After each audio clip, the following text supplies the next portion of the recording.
नमस्कार दोस्तों, स्वागत है एक बार फिर आप सभी का आपके अपने यूट्यूब चैनल में। दोस्तों, जैसा कि आप सभी को पता है, पीटीआई सेकंड ग्रेड का एग्ज़ाम अगले साल 30 अप्रैल को होने जा रहा है, जिसकी जानकारी आरपीएससी ने कुछ दिन पहले नोटिफिकेशन जारी करके दी। और इससे पहले आरपीएससी ने इसका सिलेबस भी जारी किया था, जो कि अंग्रेजी में था। अंग्रेजी में सिलेबस होने के कारण कुछ स्टूडेंट्स को सिलेबस समझने में बहुत दिक्कत आ रही थी, जिसके लिए हमने पीटीआई सेकंड ग्रेड का फर्स्ट पेपर हिंदी में ट्रांसलेट करके इस यूट्यूब चैनल पर डाल दिया है, जिसका लिंक आपको वीडियो के डिस्क्रिप्शन में मिल जाएगा और पीडीएफ आपको हमारे टेलीग्राम चैनल पर मिल जाएगा, जिसका लिंक भी आपको डिस्क्रिप्शन में मिल जाएगा।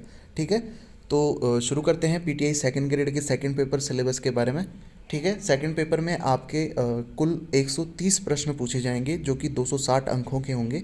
ठीक है, और 130 प्रश्न करने के लिए आपको 2 घंटे दिए जाएंगे। ठीक है, और ये 130 प्रश्न सेकंड पेपर में 8 यूनिट से पूछे जाएंगे। ठीक है, 8 यूनिट कौन कौन सी है, पहली यूनिट देखते हैं। ठीक है, पहली यूनिट है आपके माध्यमिक और वरिष्ठ माध्यमिक स्तर, यानी सीनियर सेकेंडरी और सेकेंडरी। ठीक है, सेकेंडरी और सीनियर सेकेंडरी स्तर पर शारीरिक शिक्षा का सामान्य ज्ञान। ठीक है, फिर इसमें शारीरिक शिक्षा का अर्थ है, उद्देश्य है, दायरा, आवश्यकता और महत्व है। ठीक है, और शारीरिक शिक्षा की भ्रांतियाँ आ गई है, जैविक आधार आ गए हैं, जिसमें आनुवांशिकता, पर्यावरण, कालानुक्रमिक, शारीरिक और मानसिक आयु, शरीर के प्रकार, दूसरी हवा यानी द्वितीय विंड यानी सेकंड विंड। ठीक है, ऑक्सीजन ऋण यानी ऑक्सीजन कर्ज बोलते हैं इसको, और गतिज भावना। ठीक है, ये आपके जैविक आधार में पूछी जाएगी। मनोवैज्ञानिक आधार में क्या आएगा, सीखना, व्यक्तित्व वृद्धि, भावनाएं, उद्देश्य और प्रेरणा। ठीक है, सामाजिक आधार में परंपराएं, नेतृत्व, समूह की गतिशीलता, समाजीकरण और सामाजिक संपर्क पूछा जाएगा। दार्शनिक आधार, जिसमें आदर्शवाद, व्यवहारिकता, प्रकृतिवाद और यथार्थवाद के बारे में पूछा जाएगा। ठीक है, ये फर्स्ट यूनिट चल रही है। और फर्स्ट यूनिट में ये कोई फिक्स नहीं है, आरपीएससी ने वो वाला पैटर्न बंद कर दिया है जिसमें यूनिट वाइज मार्क्स जोड़ती थी। यानी पहली यूनिट 60 नंबर की, दूसरी यूनिट 40 नंबर की, ये वाला पैटर्न हटा दिया है आरपीएससी ने। अब पूरा का पूरा सिलेबस आरपीएससी बिना मार्क्स के देती है, यानी किसी भी यूनिट से कितने भी प्रश्न पूछे जा सकते हैं और कितने भी अंकों की कोई भी यूनिट हो सकती है। इसका कोई अनुमान नहीं है कि कौन से प्रश्नों से कौन सी यूनिट से कितने प्रश्न पूछे जाएंगे। ठीक है, तो सभी पूरा का पूरा सिलेबस बहुत इंपॉर्टेंट है, आरपीएससी कहीं से भी प्रश्न दे सकती है। ठीक है, और कितने भी प्रश्न दे सकती है। चलते हैं आगे।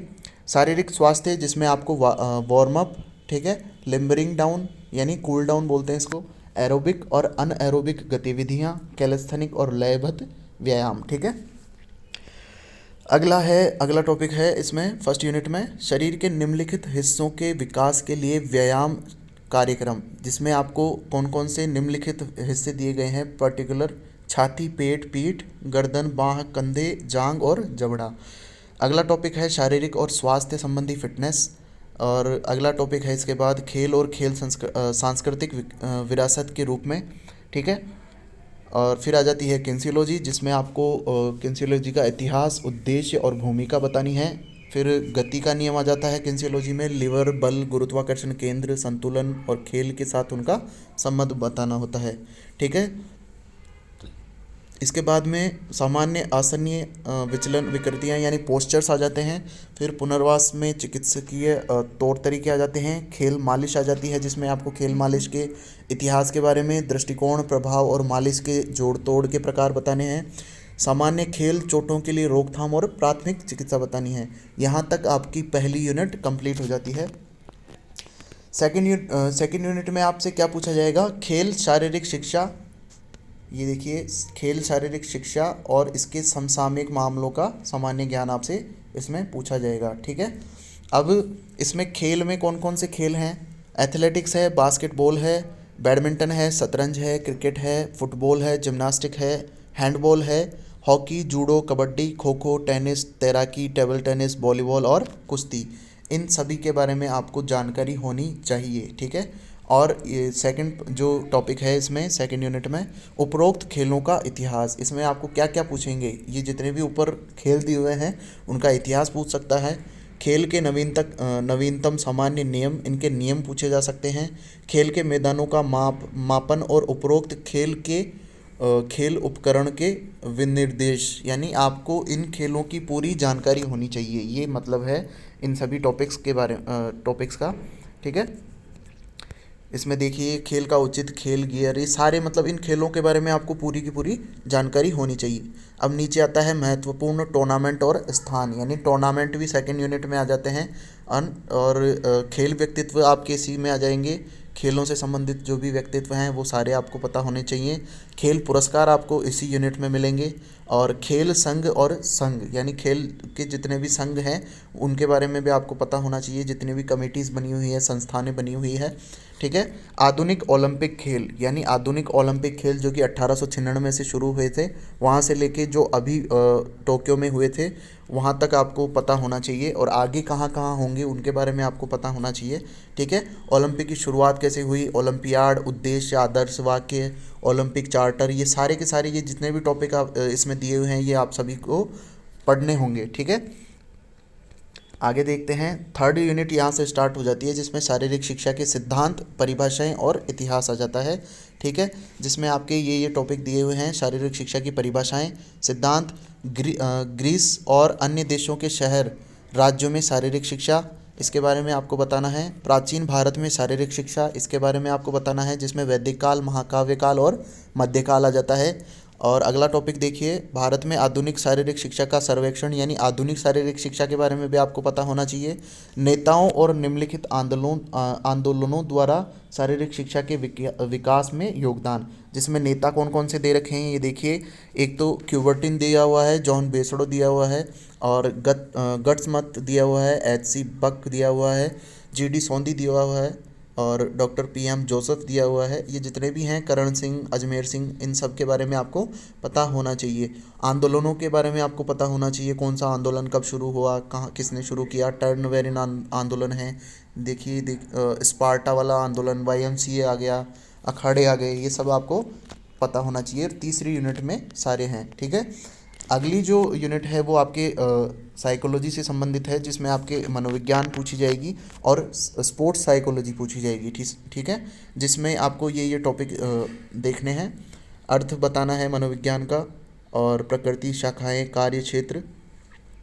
आगे शारीरिक शिक्षा के विशेष संदर्भ में शिक्षा में मनोविज्ञान का महत्व, वृद्धि और विकास। खेल मनोविज्ञान में क्या बताना है, अर्थ, परिभाषा और प्रकृति बतानी है। मनोभौतिक एकता बतानी है, व्यक्तिगत अंतर बताने हैं, प्रशिक्षण का स्थानांतरण आपको बताना है। पाँचवीं यूनिट देखते हैं। पाँचवीं यूनिट में शारीरिक शिक्षा के तरीके, पर्यवेक्षण और संगठन, जिसमें आपके पाठ योजना आ जाती है, प्रतियोगिताओं और टूर्नामेंटों का संगठन और संचालन आ जाता है, जिसमें आपके टूर्नामेंट आ जाता है, नॉकआउट, लीग, संयोजन, चुनौती और बारहमासी प्रकार वाले टूर्नामेंट। ठीक है, और जनसंपर्क भी इसी में आएगा। ठीक है, जितने भी टॉपिक हैं ये आपको पढ़ने होंगे पाँचवीं यूनिट में। अगली जो यूनिट है, छठी यूनिट है, जिसमें शिक्षण और निर्णयन के सिद्धांत हैं। ठीक है, जिसमें खेल प्रशिक्षण आ जाएगा, उसके सिद्धांत, विशेषताएं, विधियां आपको बतानी है। प्रशिक्षण, भार और अवधिकरण बताना है। मोटर क्षमताएं बतानी है, जिसमें अर्थ, प्रकार, सिद्धांत और विकास के तरीके बताने हैं। कोचिंग बतानी है, जिसमें अर्थ, तकनीक, रणनीति और लीडअप गेम्स गतिविधियां बतानी हैं। निर्णयन में आपको अर्थ, महत्व और सिद्धांत आपको बताना है। एक अच्छे अधिकारी के गुण, योग्यताएं और जिम्मेदारियां आपको छठी यूनिट में देखने को मिलेगी।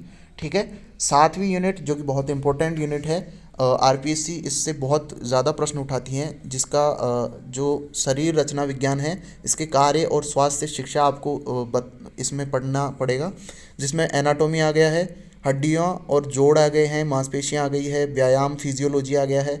ठीक है, यानी शरीर क्रिया विज्ञान भी इसी में है। सातवीं यूनिट में ही शरीर क्रिया विज्ञान और शरीर रचना विज्ञान दोनों हैं। ठीक है, और दोनों ही आपको पढ़नी होगी। आगे स्वास्थ्य है, स्वास्थ्य शिक्षा है, जिसमें रोग भी आ जाएंगे आपके इसी यूनिट में, सातवीं यूनिट में। आठवीं यूनिट भी बहुत इंपॉर्टेंट है, जिसमें बहुत इजी यूनिट मानी जाती है आठवीं यूनिट, क्योंकि इसमें मनोरंजन, शिविर और योग है। ठीक है, जिसमें आपके मनोरंजन में परिभाषा, प्रकार, दायरा, महत्व, दर्शन और उद्देश्य पूछे जाएंगे। खेल के सिद्धांत आठवीं यूनिट में पूछे जाएंगे। संगठन और प्रशासन पूछा जाएगा। कैंपिंग पूछा जाएगा। ठीक है, मनोरंजक गतिविधियों के बारे में आपको बताना है। योग के बारे में आपको क्या बताना है, अर्थ बताना है, प्रकार कितने प्रकार का योग है, कितने चरण है योग के, कितना दायरा है योग का, उद्देश्य क्या क्या है योग के, महत्व और योग की क्रियाएं आपको बतानी है। प्राणायाम इसमें आ जाता है, आसन और इसके लाभ आपको बताने हैं, जिसमें अर्ध मत्स्यांद्रासन, भुजंगासन, चक्रासन, धनुरासन, हलासन, मयूरासन, पश्चिमोत्तासन, पद्मासन, शलभासन, सर्वांगासन, शवासन, सुखासन, ताड़ासन और वज्रासन, इन सभी के बारे में, ये जितने भी आसन हैं इनके बारे में आपको पूरी डिटेल के साथ आपको पता होना चाहिए। ठीक है, ये 8 यूनिट सेकंड पेपर में है। ठीक है, पीटीआई सेकंड ग्रेड के जो सेकंड पेपर है ये 8 यूनिट हैं, जिनमें ये टॉपिक आपको पढ़ने हैं 260 नंबर लाने के लिए। ठीक है, और ये इसका पीडीएफ आपको हमारे टेलीग्राम चैनल पर मिल जाएगा, और टेलीग्राम का जो लिंक है वो हमारे डिस्क्रिप्शन में मिल जाएगा, वीडियो के डिस्क्रिप्शन में। और फर्स्ट पेपर का जो सिलेबस है उसको भी हमने इसी वीडियो के डिस्क्रिप्शन में डाल रखा है, आप वो भी देख सकते हैं। ठीक है दोस्तों, अगर वीडियो पसंद आए तो ज़्यादा से ज़्यादा अपने दोस्तों के साथ शेयर कीजिए, साथ ही चैनल को सब्सक्राइब कीजिए। धन्यवाद।